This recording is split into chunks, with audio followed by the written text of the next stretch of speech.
반기문 전 유엔 사무총장의 대선 불출마로 대선판이 상당히 요동칩니다. 2부에서는 바른정당 유승민 의원 직접 만나보고요. 어제 저희가 긴급히 돌린 여론조사 결과도 지금 이택수 대표가 갖고 오고 계십니다. 확인하죠.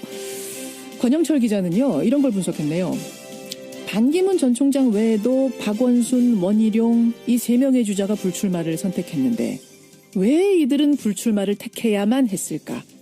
취재 분석해봤답니다. Y뉴스로 전해드리죠.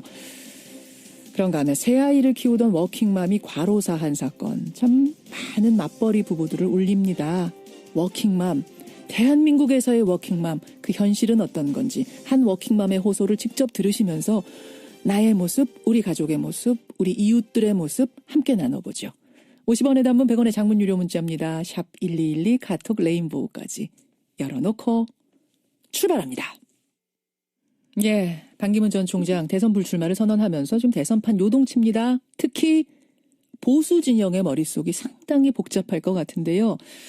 바른정당은 반기문 전 총장과 사실상 가장 가까웠던, 그러니까 우리 당에 들어와서 똑같은 조건으로 경선 치릅시다 이렇게 얘기를 하던 곳이기 때문에 아마 바른정당 구성원들의 지금 입장이 상당히 혼란스러울 것 같습니다. 궁금합니다. 바른정당 유승민 의원의 생각 직접 확인하지요. 유승민 의원님 안녕하세요. 예, 유승민입니다. 반기문 총장의 수행비서도 몰랐다니까. 유 의원님은 진짜 당연히 모르셨죠? 예, 어제 아침에 반 총장님께서 저희 바른정당 당사 방문하셔서 예. 저도 악수하고 서로 안부도 오랜만에 묻고 이랬는데 아이고. 당연히 몰랐죠. 그때 이미 저 포기 선언문 그거를 가슴에 품고 계셨다는 거예요, 그분이. 그러게 말입니다. 예. 딱 근데 그 포기 선언 듣고는 어떤 생각 드시던가요? 일단 굉장히 예상치 못했던 거라서 놀랐고 아마 뭔가 굉장히 본인이 고민을 많이 하시고 그런 부분이 있었던 거 아닌가. 굉장히 좀 괴로우셨던 거 아닌가 그런 생각이 들었습니다. 괴로우셨던 거 아닌가.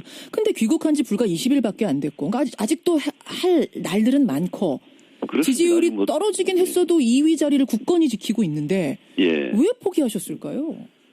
글쎄요. 저도 모르죠. 근데 어제 그 기자회견문을 제가 한번 읽어봤는데 여러 가지 이유가 있는 것 같아요. 예. 뭐가 제일 이거였구나 싶으셨어요? 글쎄 현실 정치에 일단 굉장히 예상치 못한 그런 어려움이 있었던 것 같고요. 예, 어떤 정치인들에 대한 실망 이런 것도 있었던 것 같고. 현실 정치에 대한 어떤 염증 같은 거. 예, 언론에 대한 그런 그런 부분도 있었다고 본인이 이야기하시고. 좀 여러 가지가 좀 어려우셨던 것 같아요. 그래요. 예, 안타까운 생각 가지고 있다 하셨는데. 자, 어쨌든 반기문 총장은 이제 포기했습니다. 대선판은 그럼 반기문이 없는 대선판은 어떻게 흘러갈 것인가? 범보수 진영의 반기문 자리는 누구에게 갈 것인가? 이게 이제 보수 진영의 관심사인데 어제 돌린 여론조사 결과를 잠시 후에 저희가 발표를 하겠습니다만 지금 반기문 지지표의 20%는 황교안 쪽으로 13%는 유승민 의원 쪽으로 이렇게 갔답니다. 들으셨죠? 그 소식? 예. 제가 그냥 이것저것 잴 것 없이 단도직입적으로 여쭐게요. 유 의원님. 네. 반기문 빠진 보수 대표 자리, 그 보수의 대표 자리, 유승민, 황교안, 유승민 누가 더 적합합니까? 저는 신념을 가지고 이번 대선에 도전하는 사람이고요. 결국은 국민이 판단해 주시지 않겠습니까? 저는 지금 보수가 굉장히 위기고요. 이번 대통령 탄핵이 없었어도 엄청난 위기였는데 대통령 탄핵 사태까지 겹쳐가지고 지금 이번 대선은 처음부터 보수의 위기였는데 결국은 본선 경쟁력이 중요하다고 생각합니다. 어느 후보가 이 보수 후보로 단일화돼서 문재인 전 대표를 비롯해서 민주당의 대선 후보들하고 승부해서 이길 것인가. 결국은 본선에서 누가 이길 건가. 그게 결국은 중요하다고 생각합니다. 본선에서 결국 누가 이길 것인가. 본선 경쟁력. 근데 그게 왜 황교안 아니고 유승민입니까? 제가 황교안이 아니다 이렇게 말씀드릴 수는 없고요. 본인이 유승민 의원이시니까 당연히 본인이시라고 말씀하실 텐데 왜 유승민 의원이 더 적합하다고 생각하세요? 저는 지금 이 보수 정권에 실망한 건전한 보수 세력 또 중도층 그분들의 마음을 돌릴 수 있는 후보여야 된다고 생각하고 예. 저는 늘 이 보수가 과거에 낡고 부패한 보수로는 도저히 이 국민들의 마음을 얻을 수가 없다. 아하. 선거는 결국 마음인데 예. 이제까지 해오던 보수의 어떤 정치 방식, 예. 국가의 어떤 운영 방식 이런 걸로는 국민의 마음을 얻을 수 없습니다. 그래서 제가 뭐 오래전부터 저는 보수는 새로운 길로 가야 되는데 그 새로운 길이라는 게 안보는 철저하게 굳건하게 지키되 나머지 국민 생활하고 관련된 경제, 복지, 노동, 교육, 보육 이런 부분은 과감하게 개혁의 길로 가야 된다. 그런 얘기도 하셨죠. 예, 그게 중산층 서민들의 마음을 다시 되돌릴 수 있는 길이다. 이렇게 예. 생각하고 저는 계속 새로운 보수, 개혁적 보수를 주장했고 예. 그런 보수가 아니면 국민들 마음을 얻을 수 없기 때문에 제가 그런 길로 가겠다고 오랫동안 주장해왔고 그래요. 그런 점을 국민들께서 인정을 해주시겠느냐. 예. 저는 뭐 거기에 달려있다고 봅니다. 근데 황교안 총리, 황교안 대통령 권한대행도 정치 입은 안 해본 분이기 때문에 새로운 예. 보수다라고 생각하실 수 있거든요. 그분이 이제 뭐 평생 공안검사 출신이시고 박근혜 정부에서 법무부 장관, 국무총리를 지내신 분이라서 예. 제가 생각하는 그런 새로운 보수의 길, 그런 어떤 철학이나 그런 개혁 의지 그런 부분이 있는지는 저는 모르겠습니다. 저는 예. 공안검사 출신의 지금 문제가 되고 있는 박근혜 정부에서 장관 지내고 총리 지내고 대통령 권한대행까지 지내고 있는 그분이 과연 새로운 보수냐? 아니라고 보시는 거군요. 저는 저와 아마 정치적인 지향점 이런 부분은 많이 다르지 않을까 그냥 그렇게 짐작만 하고 있습니다. 그렇게 예. 보세요. 근데 임명진 새누리당 비대위원장은 네. 황교안 대행의 지지율을 보면 대선 후보로 국민들이 이미 허락한 거다. 이렇게 말씀하시던데. 예, 그거는 뭐 여론조사가 그렇게 나오는 걸 보면 국민들 중에 예 그런 기대를 갖고 있는 분도 있겠죠. 예. 그걸 부정하고 싶진 않지만 그 말씀이세요. 예. 지금 황교안 권한대행은 분명한 입장을 밝히지 않고 있습니다. 긍정도 안 하고 부정도 안 하고 뭐 NC. 그분은 지금 대통령 권한대행 아닙니까? 예. 예. 대통령 권한대행이니까 뭐 대통령이라는 자리 자체가 국민이 위임한 권한을 쓰는 대리인인데 또 그 이제 국민이 대리인인 대통령이 탄핵을 당한 지금 상황에서 권한 대행이고 예. 헌법재판소 결정이 날 때까지는 사실 뭐 권한 대행 자리를 그 직무를 수행하기 위해서는 대선에 나오겠다 이런 얘기를 하기는 쉽지 않을 것 같은데요. 제가 보기에는 만약 그 황교안 권한 대행께서 예. 대선 출마 생각이 있으시면 예. 지금 당장이라도 그 뜻을 밝히고 권한대행 자리는 그만두는 게 옳지 않겠느냐. 그게 대통령 선거를 위해서도 바람직하고. 예. 그리고 그게 지금 권한대행 자리가 얼마나 중요한 일을 수행하고 있습니까? 중요한 자리죠. 예. 그런데 그 권한대행 하시는 분이 대선만 생각하고 있으면 국정에 소홀함이 생길 테니까.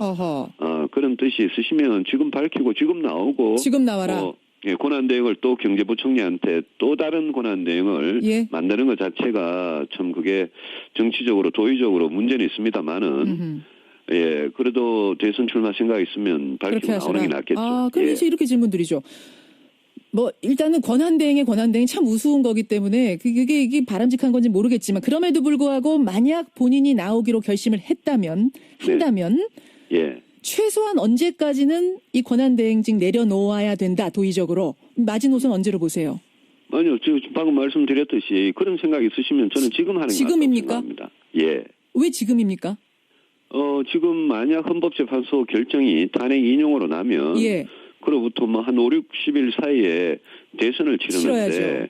아니 국민들 입장에서는 어떤 대선 후보든 충분히 그 정책이나 능력 도덕성 이런 부분을 충분히 검증하고 예. 대선을 치르기를 원하는 거 아닙니까? 알겠습니다. 그러니까 빨리 뜻이 있으면 빨리 그만두고 나오는 게 맞겠죠. 지금 안 나오면 그거는 국민 우롱하는 거다 뭐 이렇게 보시는 거예요. 그렇게까지 제가 말씀드리지는 않겠습니다만. 국민들은 그렇게 느낄 수도 있습니다. 사실은 너무 짧기 때문에. 네. 유승민 의원 바른정당 만나고 있습니다. 그나저나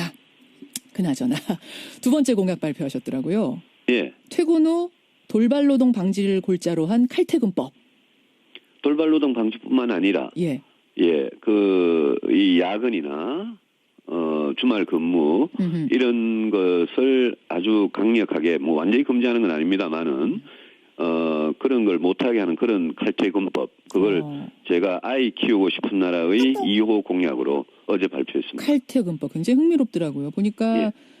퇴근 후에 그러니까 카톡 같은 거 SNS 통해서 뭐 지시하고 이러는 걸 못하게 하는 겁니까? 좀 구체적으로. 그거는 이제 돌발노동 부분이고요. 예. 그거 말고도 예컨대 밤 12시에 퇴근을 했는데 예. 그다음날 아침 7시나 8시에 출근을 해야 되는 그런 식의 회사 근무는 그거는 뭐 아이 키우고 싶은 나라 또 가정의 행복 이런데 절대 바람직하지 않기 때문에 최소 휴식 시간이라는 거를 보장을 하려고 그럽니다. 최소 휴식 시간 몇 시간으로요? 11시간. 11시간은 보장해줘야 된다. 예. 퇴근 후에. 예. 그거 이제 규정으로 만든다는 것이죠. 그리고 1년, 지금은 일주일 단위의 최소 근로시간, 초과 근로시간에 대한 제한이 있는데요. 그렇죠. 그 초과 근로시간에 대한 제한을 일주일 단위 현행 그걸 그대로 두고 또 1년 단위로도 제한을 해서 1년 전체적으로 365일 동안 초과 근로를 너무 많이 하지 않도록 그래서 야근을 대폭 줄여나가도록 그런 법안인데 이 법안이 저는 제가 먼저 발의한 육아휴직 3년법과 이 결합이 돼서 예. 결국 저출산 문제를 해결하려면 이런 획기적인 이런 쪽으로 나아가지 않으면 저출산 문제 해결할 수 없다. 예. 그런 문제의식에서 출발한 겁니다. 그런 거군요. 근데 이게 참 뭐 이상적입니다. 참 듣기 좋습니다만 이게 우리 현실에 가능할까요? 그런데요. 지금 우리 현실을 아이 하나든 둘이든 낳아가지고 뭐 노부모님한테 애를 맡기든지 퇴근 시간 이후에 보육시설에 맡기기도 진짜 어려운데 그렇게 사람을 쓰든지 이러면서 허덕허덕거리면서 시간도 없이 경제적 부담은 부담대로 지면 지금 현실을 그대로 놔두면 예. 우리는 인구가 소멸되는 국가로 가버립니다. 그거는 뭐 대한민국이나 나라가 없어지는 거기 때문에 예. 그거를 현실적이라고 생각하면서 제가 제안한 이런 획기적인 방안을 비현실적이라고 그렇게 이야기하면 영원히 저출산 문제는 해결할 수가 없습니다. 그런 발상이시군요. 알겠습니다. 예. 유승민 의원. 대선 후보 가운데 내가 유일한 경제 전문가다. 항상 자부하고 계시는데. 네. 근데 이제 일각에서는 지금 제시하는 공약들 놓고 요거는 좌파 공약이다. 뭐 보수 쪽에서 이렇게 비판도 있고. 또 경제 전문가라고 하면서 왜 성장에 대한 얘기는 안 하느냐. 예. 복지에 대한 얘기만 하느냐 이런 비판도 있더라고요. 어떻게 답하시겠습니까? 성장에 대한 이야기는 제가 작년부터 계속 해오고 있고요. 오래전부터 해왔고 혁신성장이라고 재벌 주도의 성장 시대는 이제는 끝났다. 이제는 혁신적인 중소기업과 창업기업 그런 걸로 성장의 승부를 볼 수밖에 없다. 그렇게 하기 위해서는 우리 경제를 일단 경제 정의부터 바로 세우면서 중소기업, 창업기업 쪽으로 국가가 지원하는 그런 쪽으로 가야 된다라고 계속 주장해 왔고요. 다음 주에 또 혁신성장의 구체적인 그림을 밝힐 생각입니다.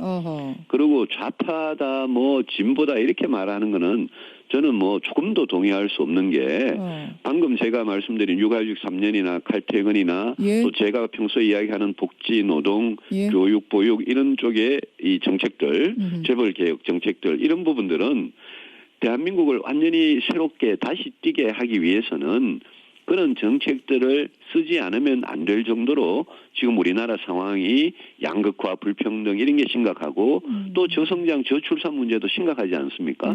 그런 걸 해결하기 위해서 옳은 정책을 하는 것을 뭐 좌파다, 진보다 이런 식으로 기존에 아주 수십 년 된 낡은 그런 보수의 관점에서 본다면 그거는 나라의 문제를 해결할 수가 없습니다. 알겠습니다. 좌냐 우냐 그 문제 아니라는 답변. 여기까지 오늘은 확인을 하죠. 유승민 의원님 고맙습니다. 예, 고맙습니다. 바른정당 유승민 의원이었습니다.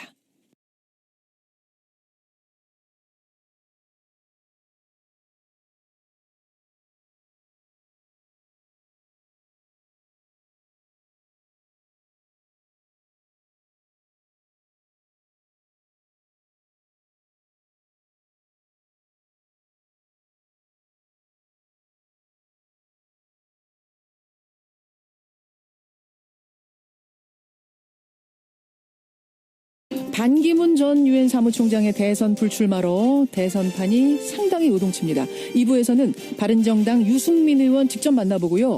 어제 저희가 긴급히 돌린 여론조사 결과도 지금 이택수 대표가 갖고 오고 계십니다. 확인하죠. 권영철 기자는요. 이런 걸 분석했네요.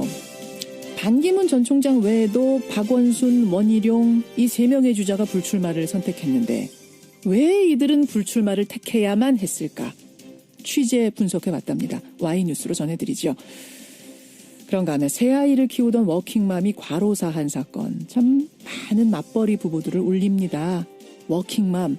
대한민국에서의 워킹맘. 그 현실은 어떤 건지 한 워킹맘의 호소를 직접 들으시면서 나의 모습, 우리 가족의 모습, 우리 이웃들의 모습 함께 나눠보죠. 50원의 단문 100원의 장문 유료 문자입니다. 샵 1212 카톡 레인보우까지 열어놓고 출발합니다. 근데 뭐 예상치 못했던 거라서 놀랐고 아마 뭔가 굉장히 이제 본인이 고민을 많이 하시고 뭐 그런 부분이 있었던 거 아닌가. 굉장히 좀 괴로우셨던 거 아닌가 뭐 그런 생각이 들었습니다. 괴로우셨던 거 아닌가. 근데 귀국한 지 불과 20일밖에 안 됐고 아직도 할 날들은 많고 그렇습니다. 지지율이 뭐, 떨어지긴 했어도 2위 자리를 굳건히 지키고 있는데 왜 포기하셨을까요? 글쎄요. 저도 모르죠. 근데 뭐 어제 그 기자회견문을 제가 한번 읽어봤는데 여러 가지 그 뭐 이유가 있는 것 같아요. 뭐가 제일 이거였구나 싶으셨어요? 글쎄 현실 정치에 일단 굉장히 이래 예상치 못한 그런 어려움이 있었던 것 같고요. 그 어떤 뭐 정치인들에 대한 실망 이런 것도 있었던 것 같고. 현실 정치에 대한 어떤 염증 같은 거. 언론에 대한 그런 뭐 그런 부분도 있었다고 본인이. 반기문 전 총장 대선 불출마를 선언하면서 지금 대선판 요동칩니다. 특히 보수 진영의 머릿속이 상당히 복잡할 것 같은데요. 바른정당은 반기문 전 총장과 사실상 가장 가까웠던, 그러니까 우리 당에 들어와서 똑같은 조건으로 경선 치릅시다 이렇게 얘기를 하던 곳이기 때문에 아마 바른정당 구성원들의 지금 입장이 상당히 혼란스러울 것 같습니다. 궁금합니다. 바른정당 유승민 의원의 생각 직접 확인하지요. 유승민 의원님 안녕하세요. 유승민입니다.